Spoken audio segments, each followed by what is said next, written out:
Welcome back. So I just want to go over the what's been going on since my last video.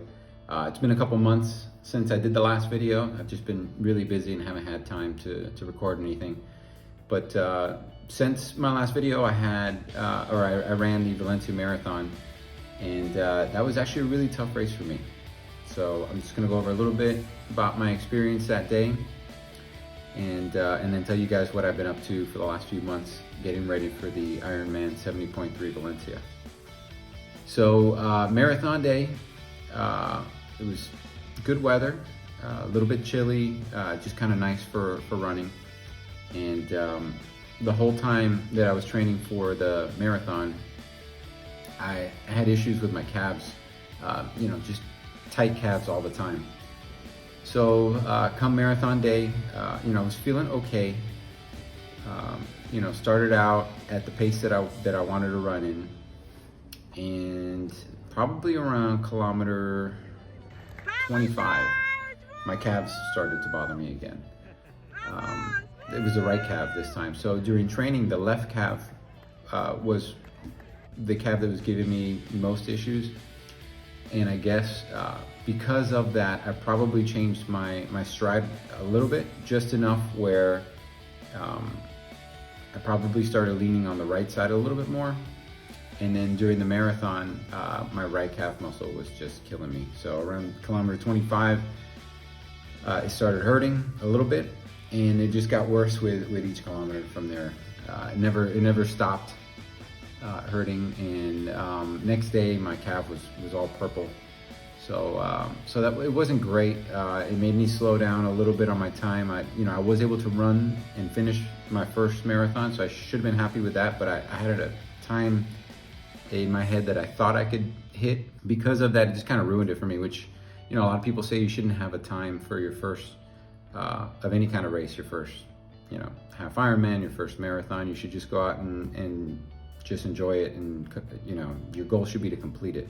So when I finished the marathon, I was upset. I said, never again. This distance isn't for me. I kind of feel a little different about that now. 4 months later, I feel like I could probably do it better and enjoy it more if I just stick to a training plan and only focus on the marathon. Not have, if anything, maybe a half marathon. 6 weeks before the race. That, from everything that I've seen on the training plans online, they're kind of built in as a way to kind of gauge where you're at and just to have some fun in your training also. So I would do that. I think I will do another marathon. But anyways, I got that done under my belt, and like I said, looking back on it now, I'm proud of that.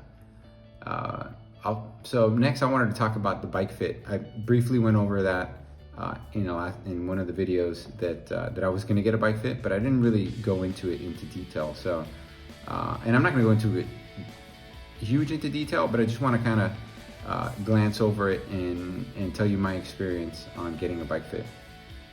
So, my experience was really good. I really enjoyed it. It was about an hour and a half or 2 hours, something like that. And I got a lot of good information. Luckily I found out I bought the right size bike. I should have gotten a bike fit before.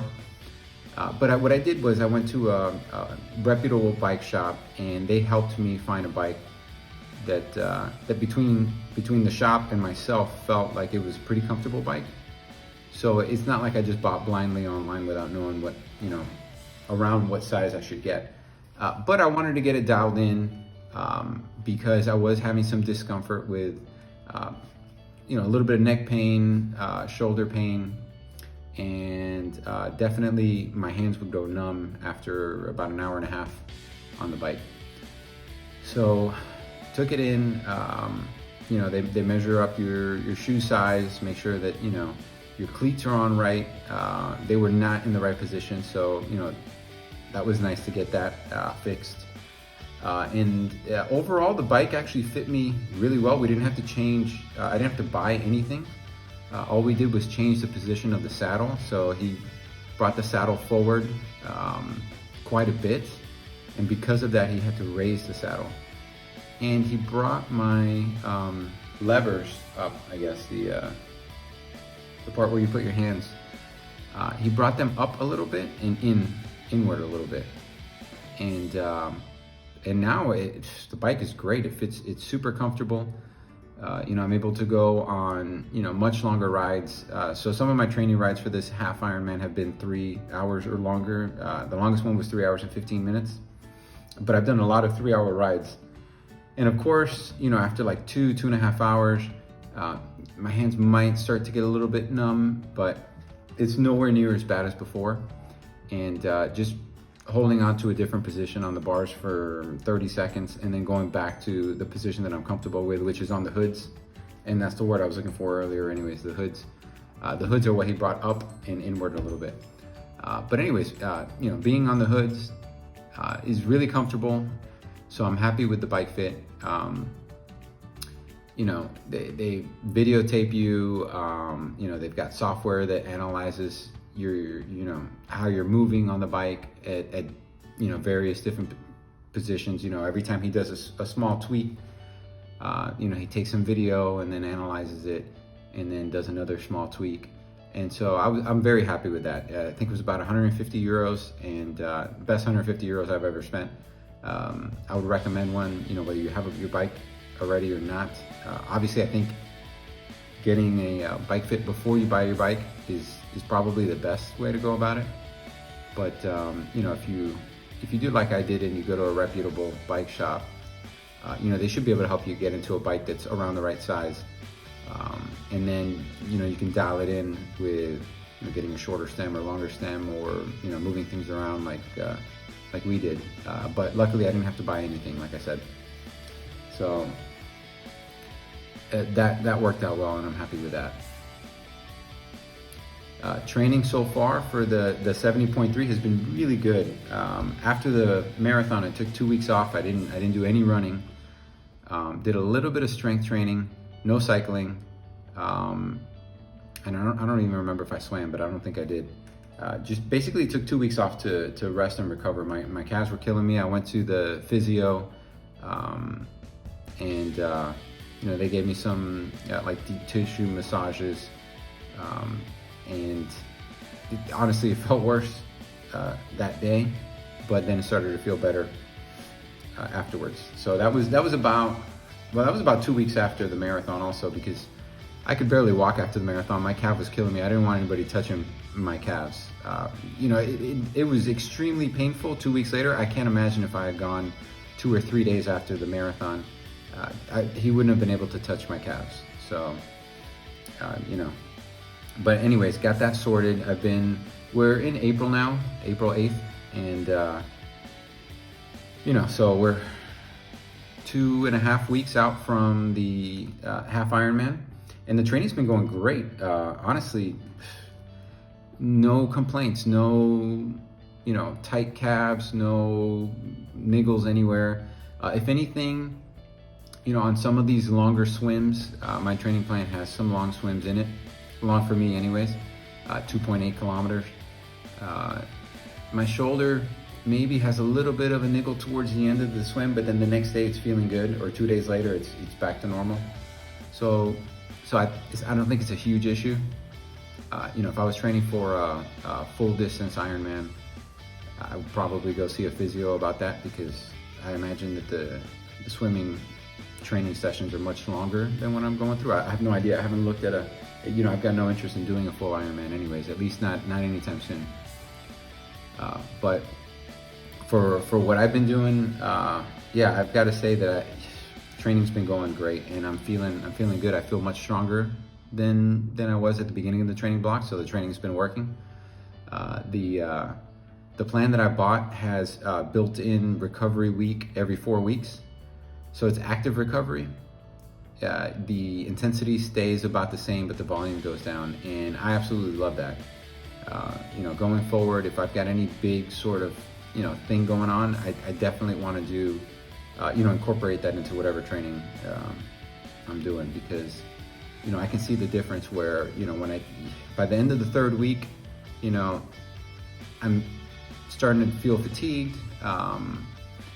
And then you take a week where you just bring the volume down, and the following week you're feeling refreshed, you're feeling good, and you're feeling stronger. You know, so those adaptations are taking place. And I've never had that in a training plan before.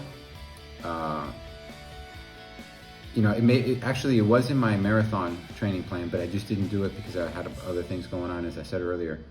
But yeah, I loved it. So going forward, I think this is the way to go for me. You know, your mileage may vary, but for me, it works very well. So I've done a couple of open water swims also. I did one 2 weeks ago that went really well. I felt great. And I was wearing my my neoprene that I'm gonna wear on race day, but I was not wearing my tri-suit.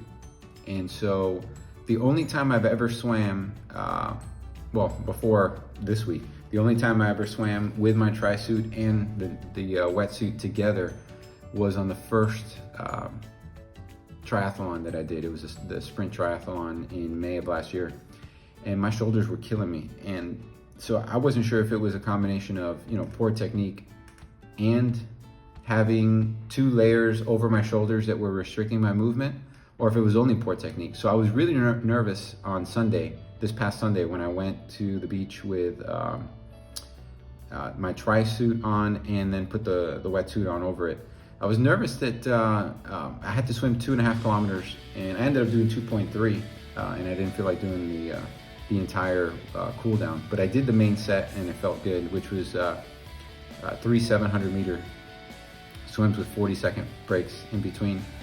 Next week I've got 3 800-meter swims with 40 seconds in between, and that's the main set with, you know, obviously a warm up and a cool down as well. And yeah, I was wearing the tri-suit and the wetsuit, and it felt great. I mean, my shoulders didn't bother me at all, and I can't wait. I'm actually, so I would say about 6 weeks ago, I was extremely nervous about this half Ironman. I wasn't sure I was gonna be able to complete it.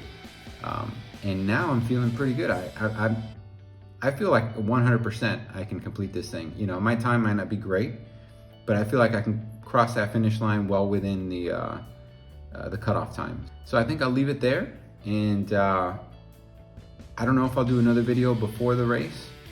It's only 2.5 weeks out. So the next video should be a recap of how it went. Maybe I'll put out one more video a day or 2 before, just to kind of give you my thoughts on the last 2 weeks of training. But you know, time has been tight for me. I haven't had a whole lot of time.